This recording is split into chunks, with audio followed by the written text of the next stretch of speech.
Assalamualaikum warahmatullahi wabarakatuh.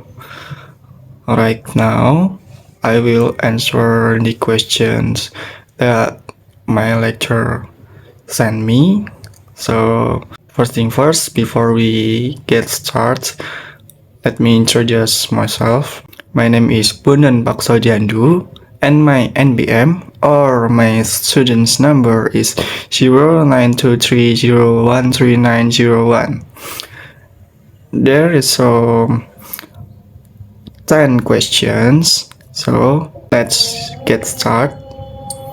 Number 1, the question of number 1, what does the degree of pronunciation problems faced by the students depends on? So I will answer from the question number 1. The degree of pronunciation problems faced by the students depend on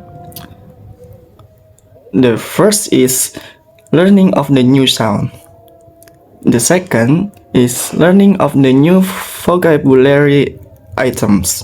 And the third is learning of the unfamiliar ways of arranging the foreign words into sentences. That's the answer for number 1. Next, I will go to question number 2. The question is, what is meant by articulation? The answer for number 2 is, articulation is differentiation of the various pitch sound of a language takes place in the mouth. And the next, for question number 3, how are speech sounds basically produced? The answer is, speech sounds are basically produced by moving air columns, either by the ingoing air or outgoing air. That's answer for number 2. And then question number 3 is, the question number 4, how can a student familiarize himself with phonetics writing? The answer for number 4, a student can familiarize themselves with phonetic writing by, the first is learning the International Phonetic Alphabet or IPA. The second is practicing with phonetic transcription of familiar words. And the third is using language learning, APPS, and research that emphasize phonetics. The fourth is working with a language tutor or taking a phonetic course. I will move to question number 5. The question is, considering that speaking a language is a matter of habit, what is the best way of learning a foreign language? The answer for number 5 is, the best way to learn a foreign language is through consistent practice that incorporates language skills such as speaking, listening, reading, and writing. Also, immersing yourself in the language through movies, music, conversation, and even thinking in the target language can greatly improve fluency and pronunciation. That's the answer for number 5.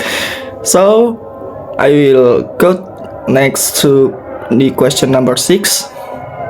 What do you know about codas in Indonesian or Javanese? In Indonesian and Javanese, a coda is consonant sound that follows a vowel sound in a syllable. Codas are an essential part of the phonology of this language, and they play a crucial role in shaping the pronunciation and meaning of words. Next, the question number 7.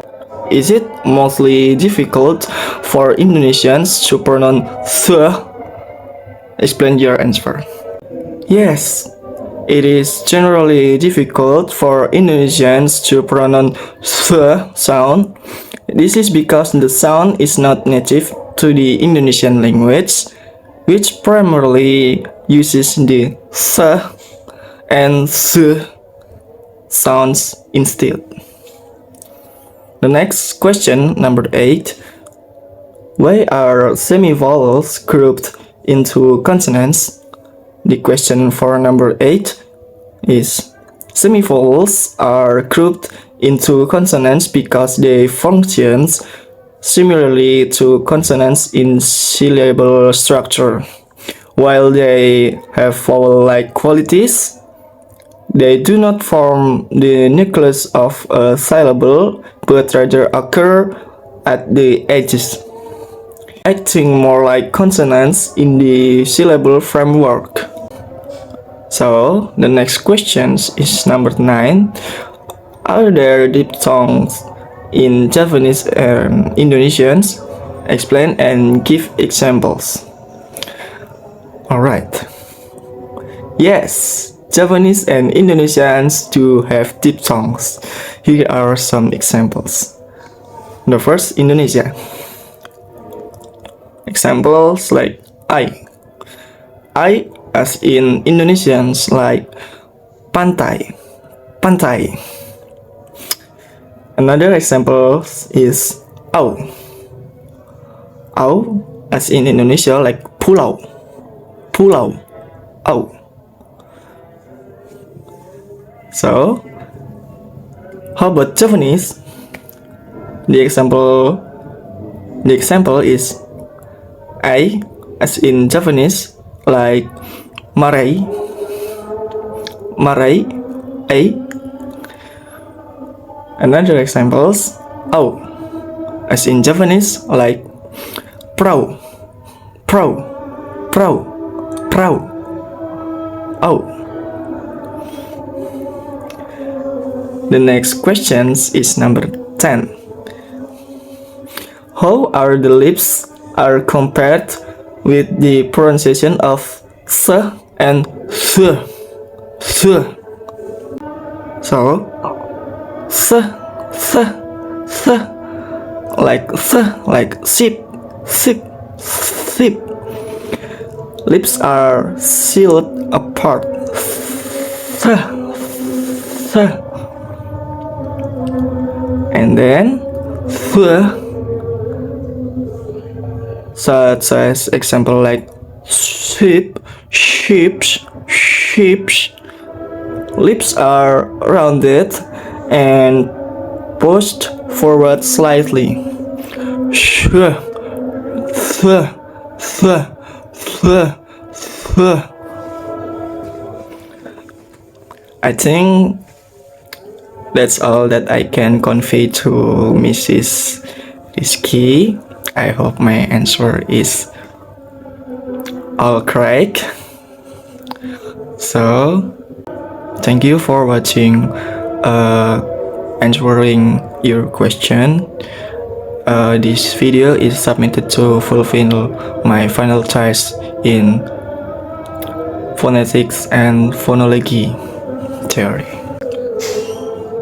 Wassalamualaikum warahmatullahi wabarakatuh.